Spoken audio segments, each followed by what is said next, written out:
Interviews. Most people hate doing them. I love them.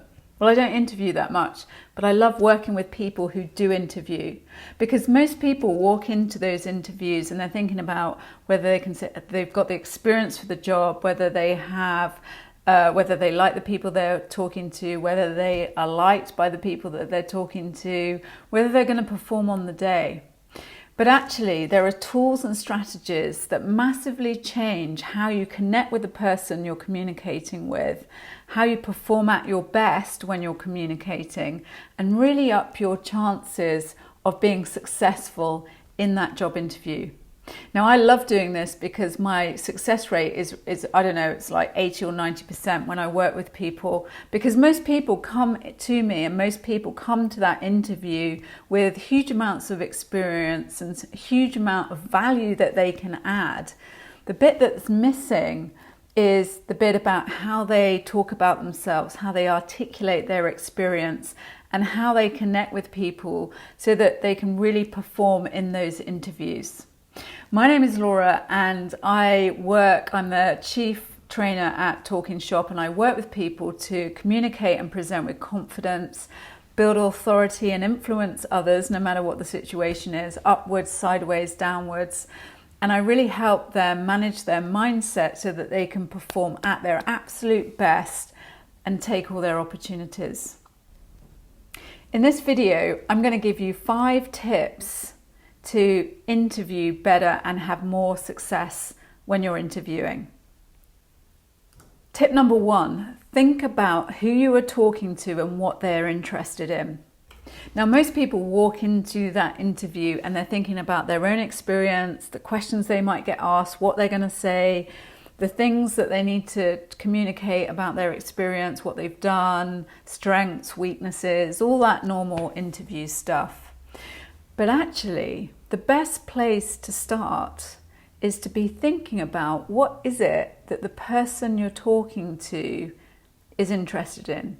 What is the person who's interviewing, what is it that they're interested in? What are the things that go on in their worlds that they want to know about? And it also is relevant to the company. What are the strengths of the company? What are the weaknesses of the company? What is it that you can bring to the company that they are going to be interested in? So you want to start by making a list of the things that the person who's interviewing you is likely to be interested in about the experience that you have, okay? So, for instance, I've been recently working with someone who was going for a PR job, and they were going from a corporate commercial world into the educational world. Now, different environments, but actually they have a lot of skills that they can bring into the educational world that has huge amount of value to the person that was interviewing them.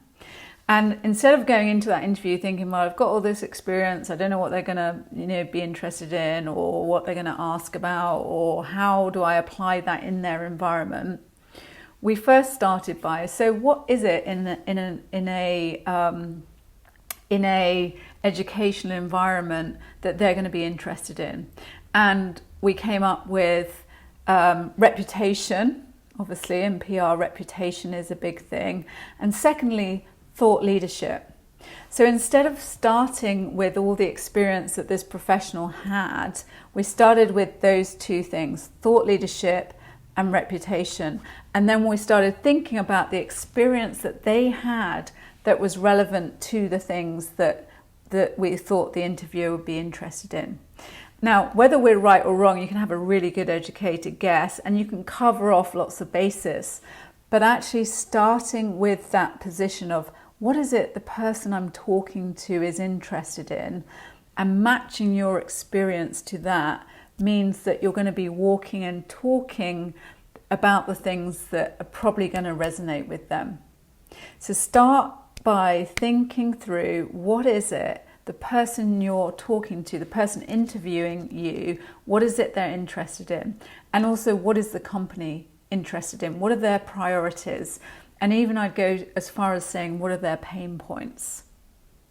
And here are a number of questions that you can think consciously through about what they might be interested in that will help you do this. What do they want? What motivates them? What challenges do they have? What fears do they have? What are their priorities? What are their passions? What are their main project priorities? I mean, again, you don't know until you're in there, but you can start having a think through what they might be. What are the crossovers you have? What's the experience you can bring to that role? What do they see as priorities in the company? That you can see that from their reading stuff on their website, right? Who are their competitors and where do they stand? You guarantee that anyone interviewing you will be thinking, who are our competitors? What are they doing? Are they doing things that are better? So thinking through these questions will put you in a sort of mindset of what it is that your interviewer is going to be thinking when they come into the interview with you. Tip number 2, communicate authority. Now, communicating authority is important in an interview, obviously, because you need to look like you know what you're talking about. You need to believe. They need to understand and think, yeah, she really did do that, or he really did do that project, or he really thinks that, or believes that. So communicating with authority is important, and the chances are you're probably going into the interview feeling a bit nervous or a bit sort of shaky about doing that interview. So a few quick strategies that you can use to make sure that what you look like and how you communicate has more confidence and authority. First thing to do is think about your breathing, and think about it before you go into the interview, when you're in the interview as well. And when we get nervous, our breathing becomes very shallow here. And what happens is when we get nervous, we breathe less, we breathe higher, and we don't get as much oxygen to our brain, so we can't think as well as we can normally. And it closes up our body language. So our voice starts getting shaky and we sound nervous. Our body language closes up because our breathing is up here and we don't get as much oxygen to our head. So by breathing, by really consciously breathing very deeply in and out, what that does is it relaxes you, and you know that already, but it relaxes you, it opens up your body language so you look more confident and you get more oxygen to your head so you can think more clearly, right? So just consciously go in. The first thing you're thinking is breathing. Second thing is body language, okay? And the breathing will affect your body language.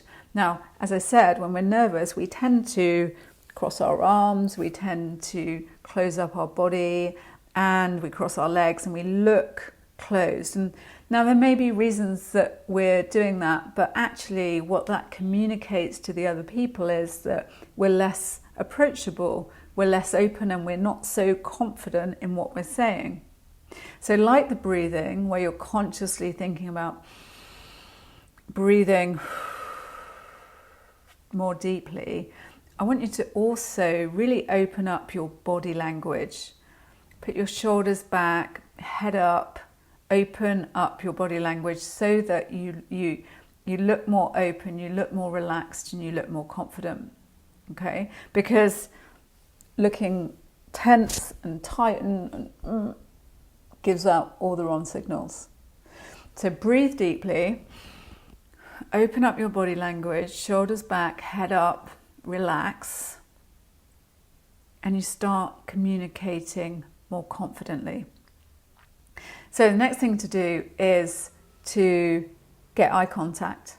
Now, even if you're at home and you're in an office somewhere and you're doing that online, you can get eye contact by looking in their camera. And it's really off-putting, isn't it, when people are sort of talking to you and they're kind of like blah, blah, blah, blah, blah, blah, blah, blah, blah, blah, blah. So in an interview, you want to get that connection. So if you're at home, really get that connection by looking down the camera. And if you're in the same room as them, just make sure you match their eye contact. So if there's somebody that looks at you all the time, just make sure you get a lot of eye contact. I think it's something like 70%.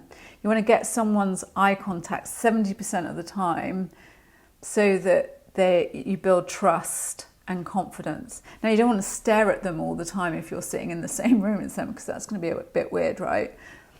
But, you can look aware, blah, blah, blah, but you need to get enough eye contact so that you build that rapport, you build that confidence, and you build that trust. So breathing, body language, communicate that authority, think of a time when you felt really confident and you felt like you really knew what you were doing, and just change your posture to that. And then make sure you get some eye contact. The other thing that also communicates that confidence and authority is is slowing down what you say. Slowing down what you say and not using lots of filler words so that you're blah, blah, blah, you're blabbering away. You're just making your point, pausing, and start talking. So you're pausing, you just slow down what you say, because it gives more authority in the way you say it. So tip number 3, give specific examples. Thinking about what it is that your audience, what the interviewer is interested in, and give specific examples to that, so you can think through what the examples are that you're going to give. Now, I'm going to give you an example to demonstrate the example, but it's important when you give your examples that you do them in a certain way, and I'm going to show you right now. So, if I was being asked, what have you done in the past? Why should you do this job? For example, I work for an energy company to help them with their corporate comms. We published an annual review, we did investor meetings, webinars, email campaigns, social media campaigns, and we made films for them. We tracked and measured all our outcomes and our comms, and we consistently had an improvement over time. So that gives you a bit of background on some of the experience that I have. But is there a better way? The answer to that is, of course there is. It's about being specific. By being specific makes things more believable and more impactful when you say it. So if you remember, here's my example, blah, blah, blah. I work for an energy company, help them with their corporate comms. Now, when I go into the same example, but I'm very specific about the example, I might say something like, for example, I took a $20 billion global energy company who published an annual review, and we upped the client's impact by 255%. We did a peer analysis of 18 data points where we were looking at their competitors, and we leveraged the content we created in the annual review process. This included investor meetings at the London Stock Exchange and Singapore. We were communicating in 38 countries, and we tracked, measured, and increased their follow-up by 255%. Now, what that does is that example, I've used specific names, I've used specific numbers, I've used names that are impressive, I've used numbers that are impressive, and not only does it become across as more impressive, but it becomes across as more believable. It sounds like I really, really did that. And in an interview, your interviewer is sitting there thinking, A, can they do the job? B, have they actually done what they said they were doing, or were they just part of the project? And C, can I get on and work with this person? So by giving those examples of very, very clear examples with specific names and data points means that you come across as more credible. So give examples. For instance, let me give you an example in the last 12 months, in the last 3 years, in the last 5 years. By filling your answers with these examples builds your credibility and makes it more believable. So be specific with the information that you give, and when you give answers to their questions, give them examples of where you can validate what you're saying. Tip number 4, quick fire stripes in your pocket. Now, quick fire stripes is my name, so you won't have heard of this before unless you've seen some of the stuff I've done, are things like your qualifications, your credibility, and your experience in quick reference points that you can draw on any time. And you can then sort of drop them into conversations casually. So what I mean is you can go through and build your quick fire stripes once, and then you've got them in your pocket and you can use them anytime you want. And you can always add to them as you go on in your career. So let me give you some examples. Clients I've worked with: BA, BBC, BTE, BP, Accenture, Zurich, Macmillan, Penn Wharton, Facebook, IBM. For example, I've worked on multi-million-pound global communication accounts in multi-languages. If I was going for a job, I might be saying some of this. I've got a first-class degree in computer science. I'm an associated project manager. I'm a master of NLP. I am a Toastmaster, and I have all of this operating experience. Now, so you want to go through this list of questions: qualifications, specific clients and companies you work for, specific countries, projects, timelines, industries, areas that you've worked in, additional responsibilities you had, clubs, publications, places that you've spoken up. You want to go through this list of questions, and you can have this in the back of your mind, in your pocket, so that you can draw on these references at any point that you need to. Now, to make it really easy for you, I've actually made a free action sheet to go with this video so that you can download it and you can work through each of these sections so that you can really get ready for your interview.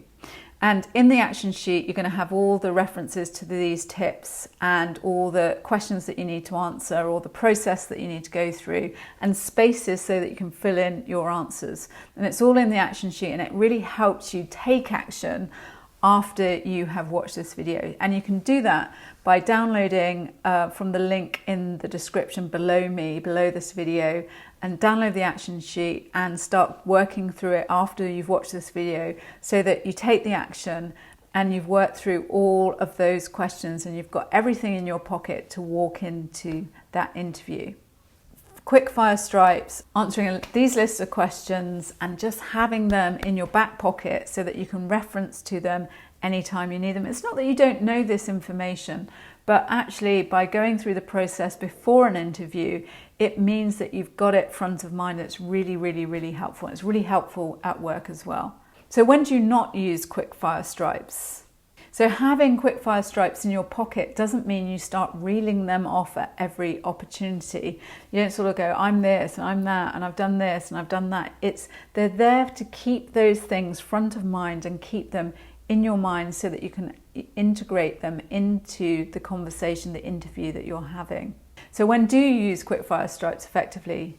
Use them to back up what you're saying. Use them as reference points when you give examples. Use them when you refer to projects and clients and experiences.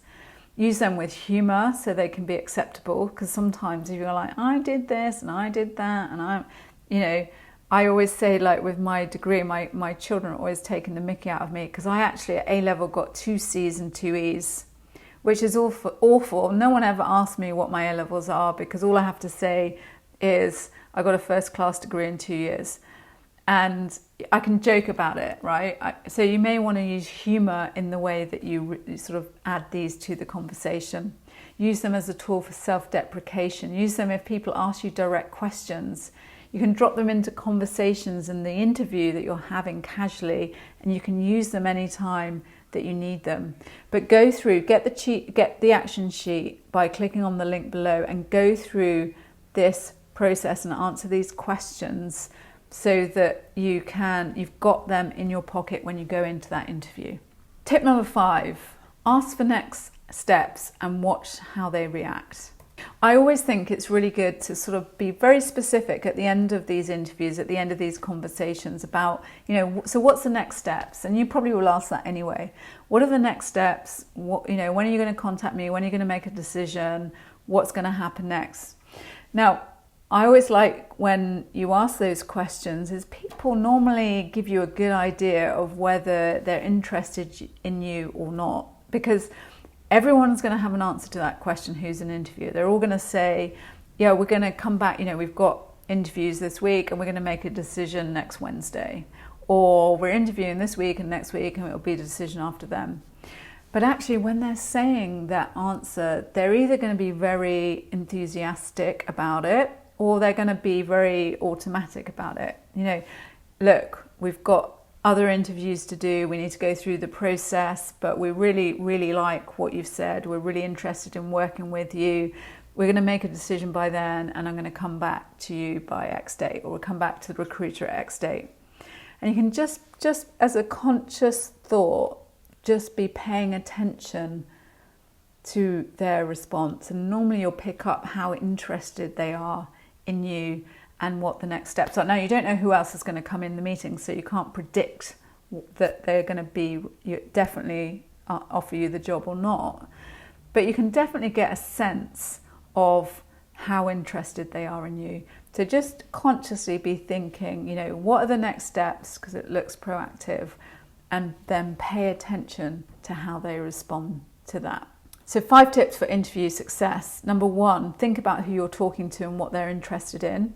Tip number 2, communicate authority. Tip number 3, give specific examples. Give your examples, fill them into your answers, but give specific data, specific names, specific references. It makes you more credible and it makes you more believable. Tip number 4, use quick fire stripes. Have them in your pocket, go through the process, download the action sheet, and make sure you've got those front of mind for you so you can call and reference them anytime you need them. And tip number 5, ask what the next action steps are and watch their reaction. So you should be good, you should be ready. Given that you have the experience for the job that you're going to, or maybe you don't, but given that you're going to go into that interview with knowing what you've done, knowing what they're focused on, knowing what is a priority for them, and matching your experience to those priorities, and being able to give examples that are specific and believable, communicate with confidence, and asking them for follow-up, and just really paying attention to what they say and how they say it, is going to put you into a much better position going into that interview. Now, download the action sheet, which is in the description link below below this video. And in there are all those tips, all the details of what I've covered in this video, and also spaces for you to fill in what is relevant to you so that you can go through the process, write out what it is that you need to include for yourself, and go into that interview having the most impact and upping your chances for success in the interview. So download the action sheet from the link in the description, go through that process, go through your thoughts and go through your experience, and get it down on paper or virtual paper, and you are going to be in such a better position to go into that interview. Don't forget to subscribe to the channel on the pop-up thing, wherever that is. And also check out the confidence training too, because going into that interview with as much confidence as possible is really critical to your success. So click on and watch the training on the confidence module too, and I'll see you there.